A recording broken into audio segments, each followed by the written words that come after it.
បត្រាដល់ប្របីឆ្នាំហើយដល់ហេតុអីបានជាបត្រារបស់ខ្ញុំអត់ចេះស្ដីវាចាឯចំណែកព្រះស្វាមី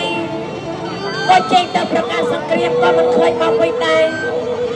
សេនាក៏បាត់សុនជឹងតែម្ដងឬមួយក៏ស្វាមីរបស់ខ្ញុំមានការអ្វីទេដែរ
ខ្ញុំមានសង្កត់ប្រកម្មអ្វី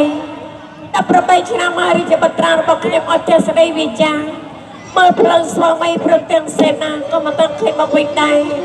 មិនដឹងជាមានរឿងអីទេជួយទូប្រាប់បង្គំផងអស់ហើយអស់ហើយហើយអស់ហើយហើយសេនាមានរឿងអីស្ត្រីនេះហើយជាព្រះសេរសារបស់ព្រះកូណាជាម្ចាស់ត្រូវព្រះកូណាជាម្ចាស់វត្តវង្សនិងស្រីរវង្សប្រហារជីវិតហើយកាត់ព្រះសេរសាជូស្វាមីសេនាហេតុអីបានជាមិនជួយការពារនៅស្វាមីខ្ញុំផងអើយស្វាមីរបស់ខ្ញុំកេងកាត់សេរសាការពារអីគេវាយខ្ញុំតាមងាប់ទៀតហ្នឹងអើរូបរាងកាយរបស់ព្រះអង្គក្នុងព្រៃព្រឹក្សាតើព្រះអង្គខ្លោចផ្សាយ៉ាងណាទេទេវតាហេតុអីបានជាយ៉ាងនេះវិញខ្ញុំតែមាននិយាយតានេះគេវាយខ្ញុំងាប់ទៀតហ្នឹង